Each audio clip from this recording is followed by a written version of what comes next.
You're now watching a clip from the Inspired by show. You can watch the full episode on our YouTube channel or listen on iTunes, Spotify, or wherever you get your podcasts. So make sure to head over there, leave us a 5-star rating if you enjoyed it, and follow the show.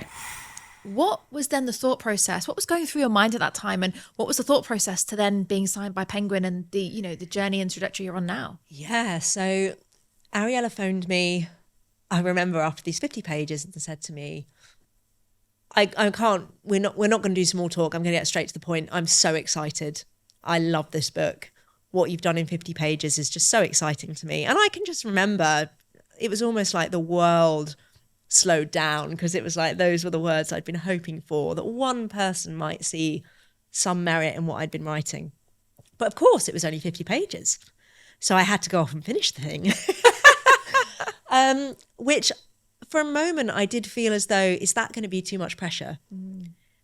I think it could have been, but actually it was just incredibly motivating. So I went away and I finished Talking at Night in 9 months, which was relatively quick considering I was doing it around sort of my full-time job. And then Ariella's very sort of hands-on. So we did a few edits together once the manuscript was finished. But still relatively light touch, which was just such a joy because I'd been working alone for so long. It was great to have a dialogue with someone. So I think it was about January time. I'd finished her edits and she had received it and said to me, Claire, I have COVID. So it's going to be a long time before I can actually read this.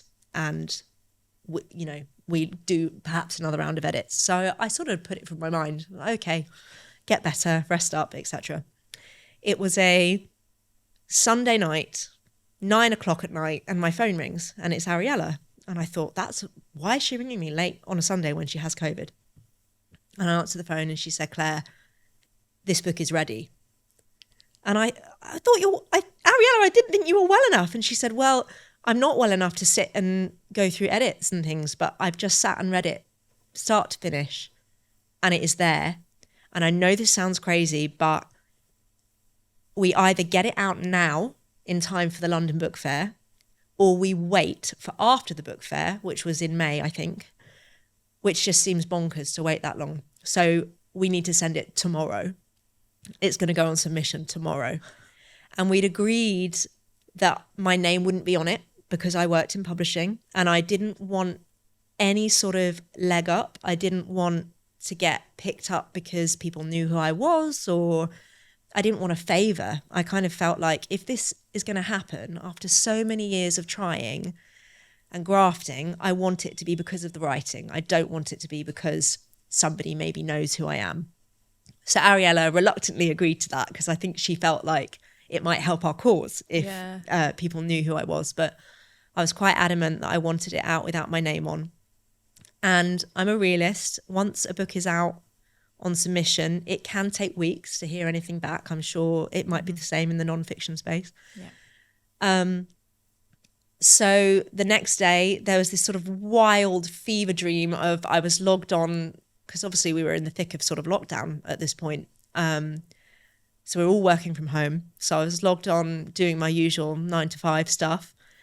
And then Ariella was phoning me every so often, can you just tweak that sentence? Maybe we just need to change this. And it was kind of this wild thing of editing and working. And then 3 o'clock on the dot on the Monday, we sent it out. And she sent it to, all the sort of top publishers. And it was then just a waiting game.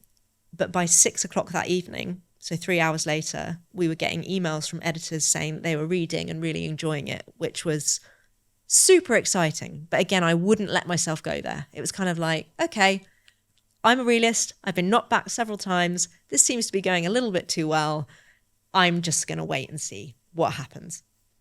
And then the next morning, I was at the gym, actually, and I came out and I had all these missed calls from Ariella, and I can still distinctly remember walking home and phoning her up and just being like, is everything okay? And she just said, I've never seen a reaction like this to a debut, and I'm pretty certain we're going to sell this book today. And I just cried. I just started crying in the middle of the street. And that was when it was honestly the most surreal week of my life. We had a preempt from Penguin Random House about half an hour later. I didn't even know what a preempt was. I worked in publishing and I didn't even know what a preempt was. So obviously the dream is one editor likes your work enough to make an offer. If more than one editor likes it enough to make an offer, you will likely go to auction, where, you know, the publishers can kind of put their hat in the ring, offer what they would like to on the book, and you get a choice. A preempt is that sort of next step of an editor not wanting it to go to auction because they don't want to lose out. So they give you a time sort of limited offer. And Penguin Random House, the publisher that I worked at, made the first preempt. And I just couldn't believe it. It was just the most bizarre, surreal sort of phone call of my life. And Ariella keeps giving me these crazy surreal phone calls. It's her favourite thing to do. And she said, we're not going to take it because there's interest from other publishers. So it was a day of phone calls, offers from all these incredible publishers that I was just overjoyed to hear from. And after a lot of back and forth, in the end, we accepted, I think, what was our 7th preempt from Penguin. And thankfully, they had at this point found out who I was, and they didn't change their mind. So it was, yeah, a really mad time. And actually, even telling you this story now, it's like 18 months on, I still feel as though I'm talking about somebody else. And I think that's the element of, you know, working for so long towards something I never really thought could happen. And then B, the complete magic of going from like being an employee at this company to suddenly being one of their authors, like literally overnight. It was so bizarre. It still is very bizarre. Yeah. And you're not just one of their authors, you know, you had that offer so quickly. You've then gone on. I mean, I even see it. We were talking and joking about, you know, you walk through the airport and your book's on the shelves in there, and, you know, you've in all these different countries and languages. I mean, does it feel real? It really doesn't. And actually, I've spoken to a lot of other writers about that, and they feel the same. I think it's a self-preservation thing. There's an element of kind of fearing that it could all be taken away or it'll flop, a bit of imposter syndrome, I think. And just knowing there's so many books out there. So even though you know, you're published and one of your childhood dreams has come true, it's then like, well, what next? And what if the bad reviews start pouring in? And all of that sort of scary noise that you have to deal with day in, day out.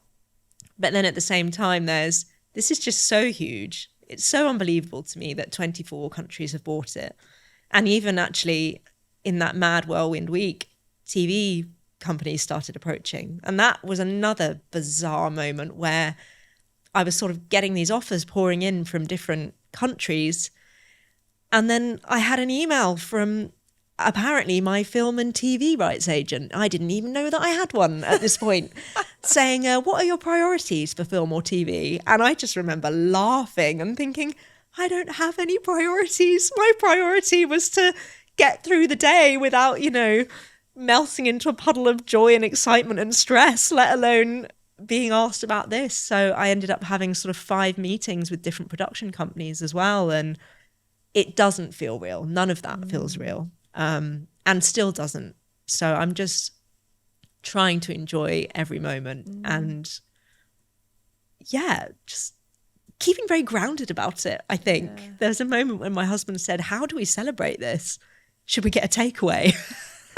And I was like, no, we got noodles that need eating in the fridge. So no, let's get through the fresh food. It's like a moment back to reality. Yeah, absolutely. Yeah.